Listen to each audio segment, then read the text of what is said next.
America actually does need to speak better to the Muslim world. They know they need to speak better to the Muslim world, and I think we can play an important role, and we must play an important role.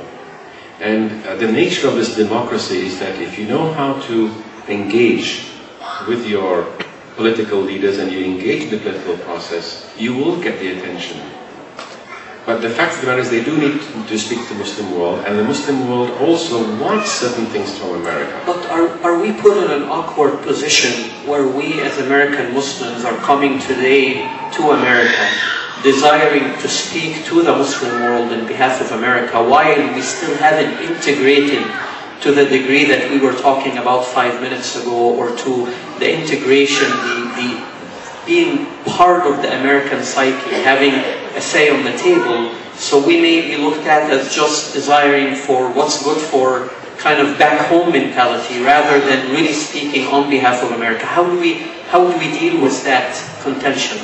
Well, first of all, you have to realize that these issues are not, they don't happen in a very linear, perfectly linear manner. They happen in a dynamic way.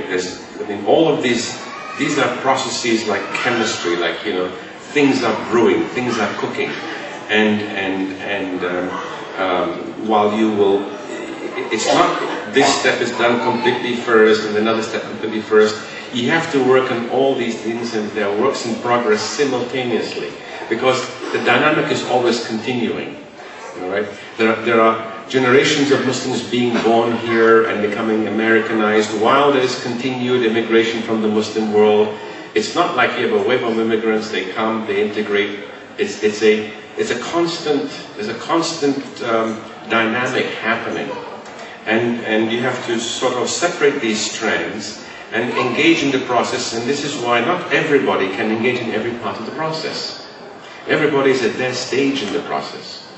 It's just like even in your religious journey, not everyone is the same stage of his or her religious journey. So we have to engage in all these different levels. We have to engage internally within our community. We have to develop reforms for our children and grandchildren. We have to engage with the broader society. And we have to speak to different people based upon their needs. But we have an important role to play, no doubt, because the people in our country want the privileges that we have here. They want government that is responsible to them. Government that takes care of them, that gives them jobs, that gives them justice, that gives them a dignified life. I was watching Al Jazeera a couple of weeks ago, this 21-year-old guy, with this revolution in Libya going on, and he said, I'm 21 years old, I don't have a proper education, I don't have a job, but now I can dream again. He couldn't even dream before that. It was totally a dead end. There are many youth in the Arab and Muslim world who can't dream. This is why people go on boats, to cross and take risks to go to Europe, cross the desert, and many of them die. Because they can't, they would rather die. Many of them have said that, than live a dead-ended life. And it is our responsibility as Muslims to our fellow Muslims to help them develop that. And because we know that development of wealth is not really fundamentally about how much oil you have under your feet. What oil does Japan have? What natural resources does Singapore and Hong Kong have? They have nothing. Singapore and Hong Kong imports everything. All their food, all their water, all their energy is imported. Why are they such successful economies? Because successful economies are built upon the application of human intelligence and human systems. Systems of an economic structure, a financial structure, a nation that watches all these structures, and a governance that takes care of the needs of its people. So this is what we have to do to our people over there. Those of us like ourselves, who have been educated, like yourself, like Brother Mahmoud, the people who are here. As I said, you have the highest IQ level inside is it I-28? Yeah, I mean, you in the Bay Area are the highest IQ level people. So I presume by logical conclusion that this is the highest IQ Muslim community in the country. And they need that intelligence, they need that help, they need that expertise. Are you satisfied with how our own government here is dealing now with the changes happening in the Middle East? If you had the ears of the policymakers or decision makers, are they doing the right thing? And how would you answer those who are still, probably for valid reasons, are very hesitant about supporting democracy in the Middle East, because it's very possible that democracy in the Middle East will produce governments that are less friendly to America, our country, today. And so how can you help someone accept or realize that democracy is valuable over there? I disagree with the premise that democracies will be less friendly to the United States of America. You've seen what happened in Hamas in Palestine once they won. That was much less friendly than those before them. Because we didn't engage with Hamas. I mean, what we had to do at that time was the United States engaged with Hamas and forced Hamas to become part of a legitimate government that starts dealing with the issues that its people want, what we call the life, liberty, pursuit of justice issues. They could have actually effected a change. How America engages with the government affects the nature of that government. Had the United States, for example, participated and done in Iran what it did later under Reagan with Marcos in the Philippines, and by seeing that, okay, the Shah is not popular and Khomeini is the next person, had America got in touch with Khomeini and said, we will help you and we will, work with you to become the next rulers of Iran, I don't think we would have had this hatred that Iran has towards America. Because he lived in France, you don't see the same hostility between Iran and France that you have between Iran and the United States of America. So and every country wants to have a good relationship with America. Even Iran wants it. Every country wants to have a better relationship with America, because America is a country which has enormous, not only military power but soft power. And people need trade, people need business, people want, to have the right kind of engagement.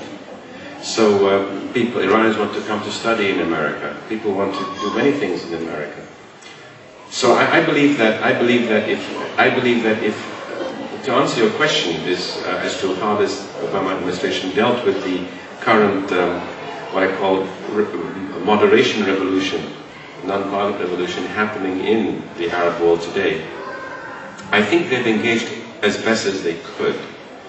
I would have liked to see them institute a no-fly zone against Gaddafi much earlier. I believe that the more robust the United States is in promoting the rights of the people, that they will have in the long run a much better relationship with those nations.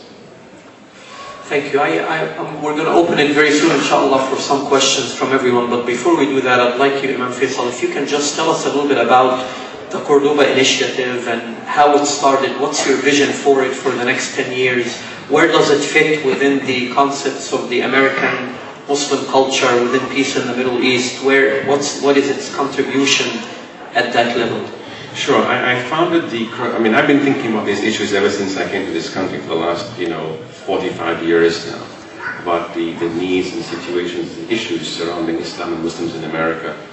And after 9/11, I was, invited to many places and asked many questions about 9/11, which I did. And the one question I couldn't answer was, how can we fix the relationship between America and the Muslim world? And out of that came the Cordoba Initiative, the multi-faith initiative, and now a multinational initiative that basically looked at the sources of the problem and identified the problems that face American Muslim world, and which includes issues within the Muslim world as well, and the Muslim community, both domestically and internationally. And by unpacking the problems or the challenges into 4 areas for purpose of analysis. 1, the political area. 2nd, the theological area or jurisprudential area. Third, what I call the social area or sociological arena. And fourth, the area of perception, how perceptions on each side are created, which comes about from education and from the media, both the entertainment media and the news media. And in the political arena, we have to deal with the political conflicts, which are the source of much of the animosity between America and the Muslim world. The primary among them for a long time has been the Israeli-Palestinian conflict, and since 2003, we have now the occupation of US troops in Iraq, in Afghanistan, our involvement in the internal affairs of Pakistan. I mean, these are the issues which arouse the hostility towards America.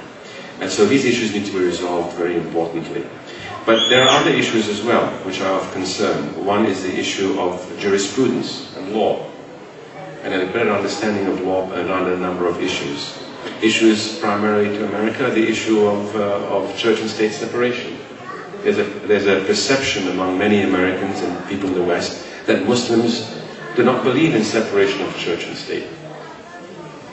And therefore they want to change something which is fundamental to Western civilization, because separation of religion and politics is something which is considered a fundamental. I mean, if there's a religion in the West, and there are 5 pillars of Western religion, you know, separation of church and state is one of them, and freedom of the press, freedom of expression, you know, forget the other 2 that I had formulated. Among the almost like religious ideas in the West. So anything which is deemed to be a threat to it is very threatening. So that's one issue. And the issue of aspects of our jurisprudence which seems to be changing the culture of the people in a way that they don't feel comfortable, like women wearing the niqab in France, for example, is deemed to be discomforting to the French. So issues of jurisprudence need to be looked at. Issues of social, what I call social identity. I spoke about it earlier in terms of how are we as Muslims integrating into the broader society. Are we seen as Americans? Are we seen as something foreign, alien, which is trying to subvert the culture of the people?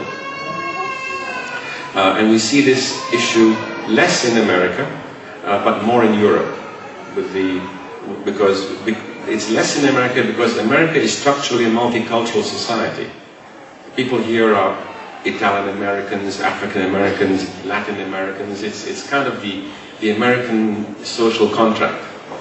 But the traditional European societies are far more monocultural, and they are now evolving towards being multicultural. So we see more stresses in Europe about that. But this idea of developing a social identity of Muslims, which are integrated into each of these societies and communities, is an important issue.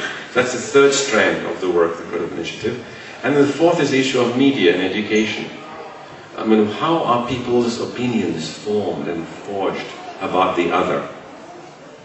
You know, the way you think of another group of people, the way you think of men, or the way you think of women, is how you're educated and brought up. Your attitudes towards the people is based upon that. So how do Muslims think about the West, and how do Western non-Muslims think about Islam and Muslims? And how are these ideas shaped? They are shaped by the way we're educated, they're shaped by the way the media talks about those issues. So what particular media projects do we need to do to implement change? And there are some specific things that we can do and need to do and must do in each of these arenas. So that's the formula of the Code of Initiative. That's the program objectives of the Code of Initiative. And we have laid a lot of groundwork for many of these things. We have a number of projects dealing with the issue of what is an Islamic state, how do you measure it, how do you benchmark it, how do you create projects and design projects that can address the nexus points. You know, when you want to bring down a building, traditionally you take a thing and knock it, you know, which is very arduous. Now there's nothing, you just right explosives in the right areas, and the whole thing will come down very quickly.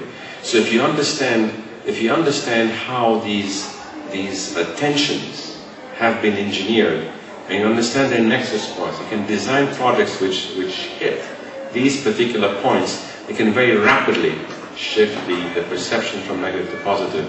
So that's